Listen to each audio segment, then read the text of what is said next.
again, everybody, and welcome to another edition of Browns Latest. We are on location at the MGM Sportsbook, the MGM Northfield Park, where the Browns just beat Cincinnati on a walk-off field goal by Andre Schmidt. If you watched yesterday's show, I have a feeling you heard that somewhere before.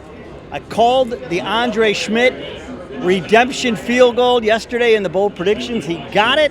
The Browns win it by a score of 20-18. But if you're a Browns fan, you're hoping that does not save Kevin Stefanski's job. But we're going to talk about it because there's no way that saved Kevin Stefanski's job, because you could just tell he was not really involved in that last drive when Shadur Sanders was putting together that game-winning drive. Kevin Stefanski wasn't even on the headset. Shadur had the headset and he did it. But Shadur, hey, it was a slow first half, but he goes out with a bang in the 2025 season. Myles Garrett gets the sack record, and the special teams, well, they didn't do too much. We'll talk about what we learned, and then we'll have some viewer comments and live fan reaction. The greatest talent evaluator that only we know is here. We will get his thoughts on everything that has gone down today and, of course, the entire season. But let's start with Shadur.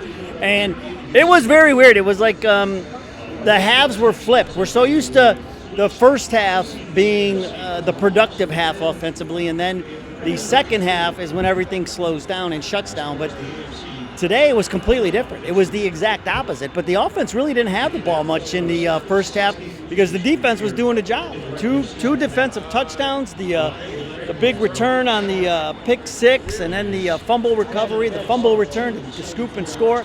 And, and the offense was, they only ran 18 plays in the whole first half. So there wasn't a whole lot to talk about in the first half with Shadur. But then they come out in the second half with something that I've been saying they should have been doing a long time ago, and going a little up tempo. And they drove right down the field on them.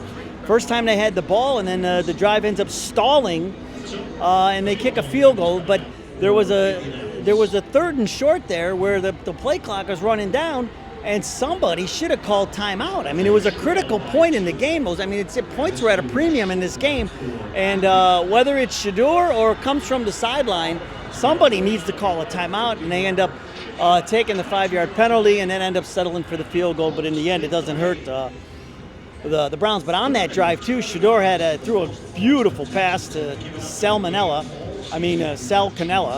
And, of course, he dropped it. I mean, that was a touchdown and would have made a completely different look to this whole second half, because it would have put the Browns up 2 scores. But instead, the Browns have to scrap and scrape. And, Shadur, I mean, it's a tale of two halves again, but he did what he needed to do. He got us in position to win the game, made some great throws on that last drive, tight windows. It's Judy right in the number. Of course, Judy has to bobble it before he makes the catch. But, Shadur settled down and going into next year. I mean, what else could you ask for from your quarterback? And this was the kind of game that we thought we could have all season long. The offense just do enough. Just do enough.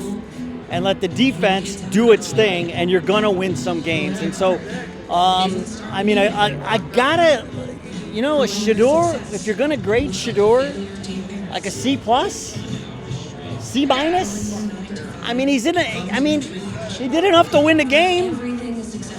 So the first half, B+ on the first half.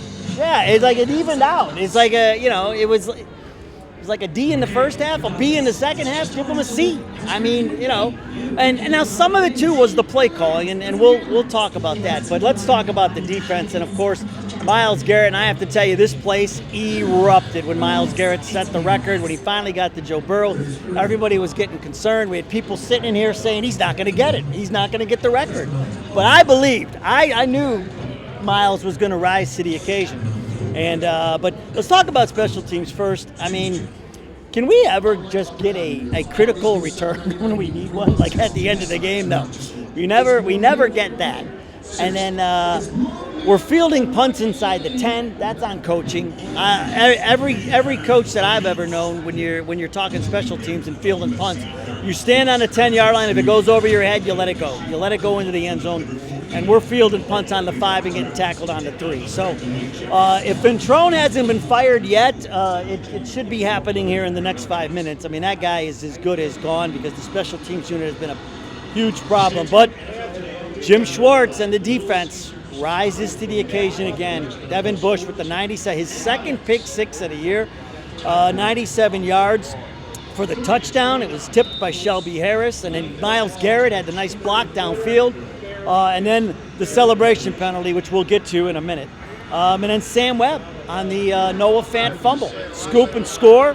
And then another celebration penalty, which, I mean, again, you just had one. Maybe you don't want to do that. But I have more of a problem with the celebration penalty than anything. But this defense, it looked, in the first half, it looked as though they were going to be getting gashed again, but they settled down, man, and especially towards the end of that second quarter, and then definitely carried over into the second half, man. They did enough to slow down Chase and keep Burrow off the spots, and for a while there, it almost looked like Cincinnati was more concerned about not letting Garrett set the record. They weren't really throwing the ball in situations where we thought they would be throwing the ball.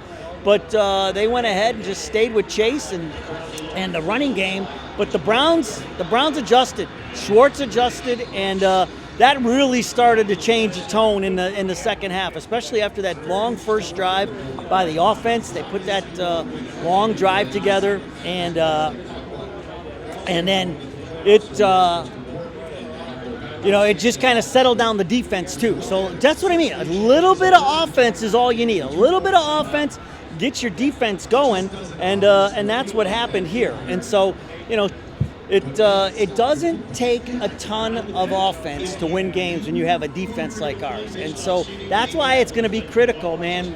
If they decide to not elevate Jim Schwartz to head coach, someone is going to offer him a head coaching job. There is no doubt that Jim Schwartz will be offered a head coaching job from somebody somewhere. It's going to be coming. And so if it doesn't come from us, you're going to lose them entirely, and then who knows what happens with your defense. So what did we learn today? Well, here's what we learned. We learned what we just talked about. I mean, you don't need a ton of offense when you got a defense like this. The other thing is this. I hate the celebration penalties and me don't get along. I just don't understand. You can't jump over the end zone line. I mean, okay, grabbing the crotch thing, but I mean, this is the NFL, man, and you get one game a week. You should be allowed to sell it. I even the high school games that I talk about this. That you have to let these guys celebrate. I'm not saying you taunt. I'm not saying you do obscene things like but you gotta let them celebrate. But the Marshawn Lynch thing, I mean, come on, man, what are we doing calling that? And this defense, elite, and the offense. Doesn't take much. Shadur 11 of 22, 111 yards, no touchdowns, no picks, 6 sacks though, only 29 yards. A lot of times he was stepping up the run. Dylan Sampson 10 carries, 32 yards.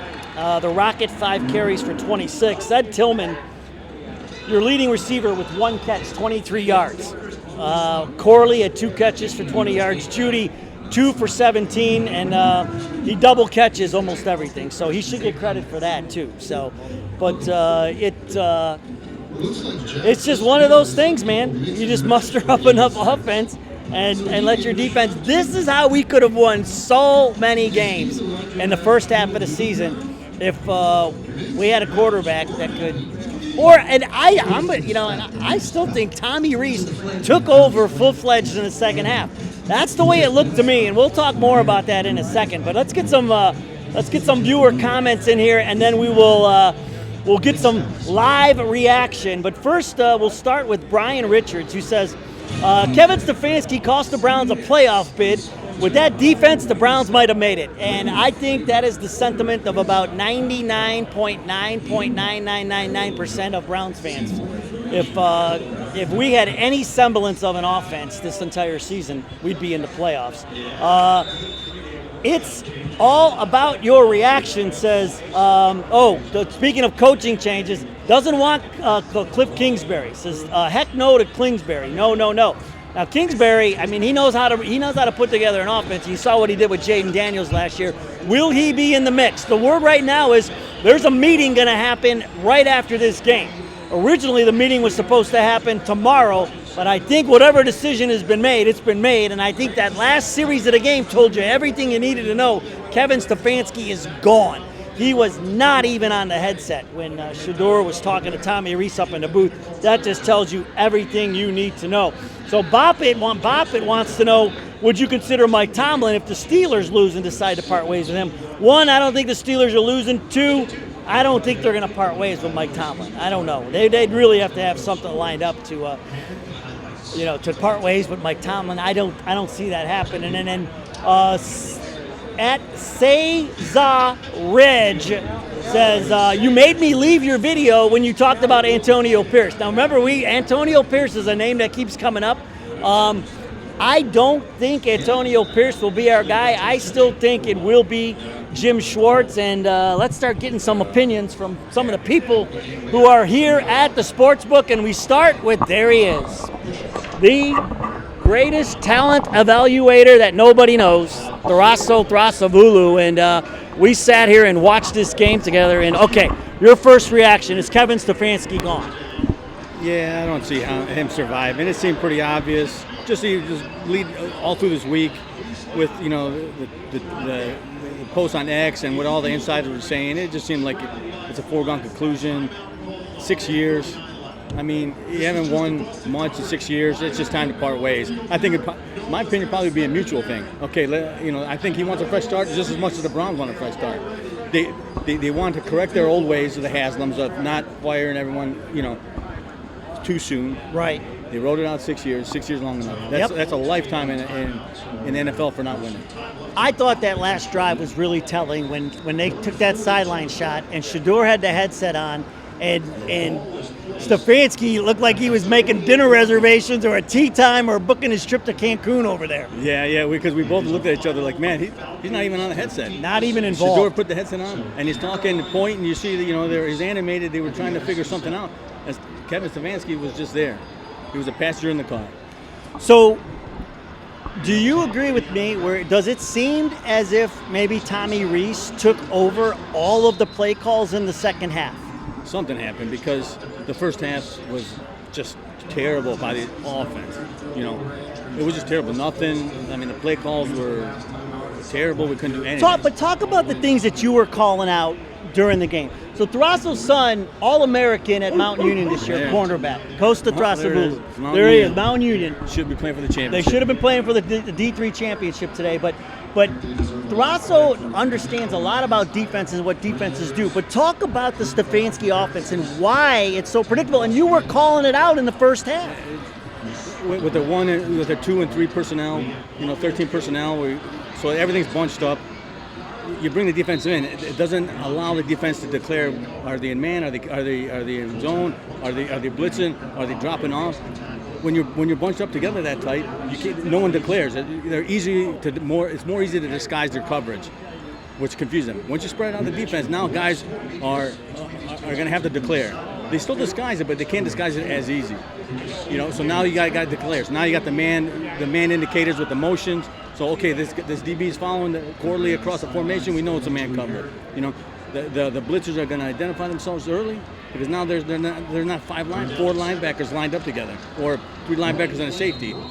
So it just with the 12 and 13 personnel, it just becomes too close to allow the defense to identify themselves, what they're going to do, in my opinion. Well, and I thought, too, there was just a lack of imagination that like what we saw in the first half against Pittsburgh, we did not see that in the first half today. There was no imagination. But then I felt like we saw a little bit more imagination in the second half, meaning running the jet sweeps or getting wide, or we weren't really trying to run wide. We kept trying to run everything up the middle in the first half, and all of the passes were 8-yard drop. Where I've been screaming about this all year. We're doing all the stuff we can't do well. We're dropping Shadur 10 yards behind the line of scrimmage and trying to throw over the middle into tight windows. And then in the second half, things opened up. Yeah, because like you said, the first half had become predictable. They run between the tackles, not attacking the edges, and then the defense just sells out to make a play because they know it's going between the tackles. Once you start mixing up, attacking the edges a little bit, now it's got to keep the defense honest. So are they gonna attack the edges, or are they gonna come up the middle? So it keeps them guessing a little bit more. So they're not. You can even see the defensive backs. They're selling out as soon as the ball snaps because they know it's coming up the middle. So are you with me? I mean, I think I've seen enough of Shadur, and I think that relationship with Tommy Rees, I think, seems to be like it has grown every week, and Tommy Rees even talked about it this week. I'm comfortable, no quarterback in this draft, and go with what you have with Shadur and build around him, build that line, and get some more weapons. Yeah, because like I've said, we know in the 27 draft there's some more quarterbacks coming out. So the only quarterback, in my opinion, to go is Mendoza. Well, we know he's not getting past number 1. So if you're not getting up to number 1, which I don't even know if you have enough. I don't think the Raiders would give up anything to trade that pick. So you're not getting it. So forget it. Just stay with what you got. Build some offense. You've seen it. You've seen that he's got that ick factor. You see he's made plays the second half. He was definitely different than the first half, but he took him down the field. He did. He took him down the field. He puts the ball where it needs to be. He's got something there that just needs to be cultivated. You can't just throw it to the wayside and hope for the next guy. You got something here. He's got a year of experience on his belt. A year of NFL blitzes, NFL defenses, AFC North football that now you know how to prepare for a little bit more. And playing in bad weather. And, weather ball. Yeah, everything. So and give me Dylan Gabriel is not it. No, I don't think. He's a backup. He's not going to be it. And that's like we talked about on the way here, Dante Moore. He's got 19 starts. It's not enough. It's not enough. I wouldn't be surprised if he goes back, which I hope he does. I think he's going to be a good quarterback. But that just makes my argument for the 27. That you see what you have with Shadur 26 and 27. I totally agree. I don't, and again, just changing your philosophy. It's you get Stefanski out of the way. You'll have a fresh start. Because, Tommy Rees wants to be a head coach someday. And if he goes out there next year and balls out with Shadur, everybody be knocking on his door. Yeah, for sure. Especially if he can turn this offense into something positive. Because, it's well documented throughout the NFL. This draft class has got some offensive weapons. They hit Fanning, Judkins. Sampson looks good.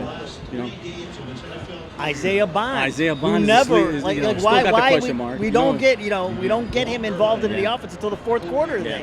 So he'll know he'll have some weapons that got substantial playing time as rookies.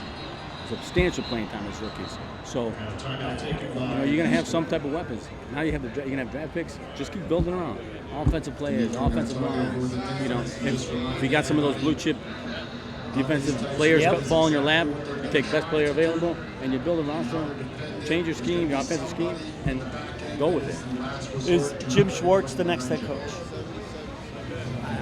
It's tough to say. I think that with what we talked about again on the way in here, that the front office really likes Tommy Rees. Well, if they like Tommy Rees that much, Jim Schwartz is going to be the offense. They're going to be the head coach because they can guarantee to keep Tommy Rees. Yes. If not, if they hire someone else, there's no guarantee they're going to keep Tommy Rees. Yeah. You know what I mean? So if they want to keep some continuity, not make a full clean house, which it seems like Barry's going to stay, maybe just be repositioned. Yeah, I agree. Then you're not completely clean house. You still got some continuity, but you're still getting some fresh. Yeah. You obviously need a new coordinator with special teams. You know what I mean? You're going to. It's like you're changing the furniture a little bit, putting some paint on the walls. You're not you're tearing down the whole house. Hopefully, fingers crossed, we can get Bill Callahan back to mentor these young kids that you guys are going to draft to linemen, because we all know how good he is at that position. So I think that wouldn't be a bad thing. Defensive touchdown, nice. I